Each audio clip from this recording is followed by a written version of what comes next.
Sveiki sugrįžę į žinias ir ačiū, kad liekate su mumis. Pinskų era regionų partijoje baigta. Laikinasis partijos pirmininkas Vytautas Kamblevičius kaltina Joną Pinskų iššvaisčius 90 000 eurų iš partijos dotacijų. Pinskus aiškina, kad pinigus skiria partijos narių skoloms už rinkiminę kampaniją ir Kamblevičiui už kaltinimus grasina teismais. Živilė Pinskuvienė iš partijos pasitraukė ir įtarinėja Kamblevičiaus klastą su Petru Gražuliu.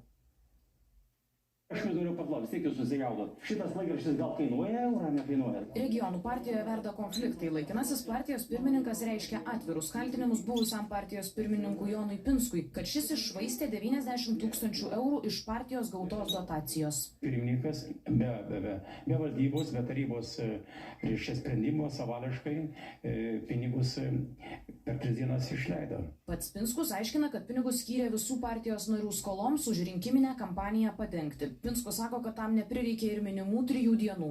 Tai ne per 3 dienas ištirpo ten tos lėšos, bet jos ištirpo praktiškai vienu paspaudimu. Paklaustas iš kur ir kokios tos skolos, Jonas Pinskus aiškina, kad didžioji dalis jų už reklaminius lankstinukus ir palapines. Visgi Vytauto Kamblevičiaus retorika aštresnė. Jis aiškina, kad širvintiškiams partijoje Pinskus sudarė išskirtinės sąlygas, mat visi kiti nariai už savo kampaniją turėjo krapštyti pinigus patys.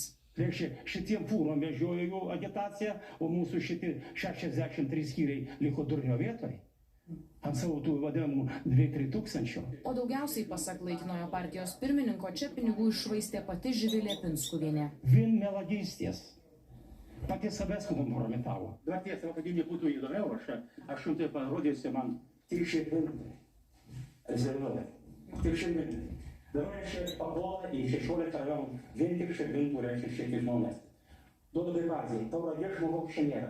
Tuo tarpu Živilė Pinskuvienė žodžių į vatą nevynioja. Kamblevičius jos manymų iš partijos seniausiai turėjo būti išmestas. Nors šitą urvinį, nežinau kaip bebrą, gal taip galima pavadinti, partijos pirmininkui ir partijos vadovybei žmonės sakė, trauktų tą Kamblevičių iš šurvo ir mesk iš partijos. Živilė taip pat griebėsi lankstinukų. Taip palaukit, tuoj visus, taip palaukit. Ji tikina, kad vien savo žinomumu partijai pritraukė rinkėjų. Tačiau to dėja neužteko. Nei Pinskus, nei Pinskuvienė, nei kas kitas iš šios partijos į Seimą nepakliuvo. Ir jie žmonės nežinomi niekam, kad juos surištų su Lietuvos regionų partija, jie į savo lankstinuką deda šitą laišką, sako, jūs čia su Pinskuvienė Lietuvos regionų partija. Partija šiandien paskelbė, kad Živilė Pinskuvienė nutraukė savo narystę.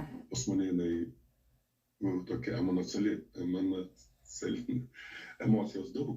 Ir suprantat, gal ekspromtu padarė šitą sprendimą. O štai pasipylus kaltinimams dėl iššvaistytų pinigų Pinskui, Živilė iš kišenės traukė dar vieną pareiškimą. Sako, kad Kamblevičius bando perimti Lietuvos regionų partiją ir atiduoti ją Petrui Gražuliui. Prieš Europos parlamento rinkimus Kamblevičius partijos pirmininkui jau šitą siūlė jungti su Gražuliu ir eiti jungtinių sąrašų. Vytautas Kamblevičius sako, kad niekada su Petru Gražuliu nieko nesitarė. 95 000 eurų. Tokį užstatą Lietuvos regionų partija sumokėjo Seimo rinkimams. Nemažos dalies šių pinigų jie neatgaus, nes partija neperkopė 3 procentų kartelės rinkimuose. Iš jų 10 000 yra už kandidatų sąrašą, tai kandidatų sąrašas negavęs 3 procentų, tai neturėtų atgauti. Vytautas Kamblevičius užtikrintas, partija atliks auditą ir kreipsis į teisėsaugos organus. Kitos temos.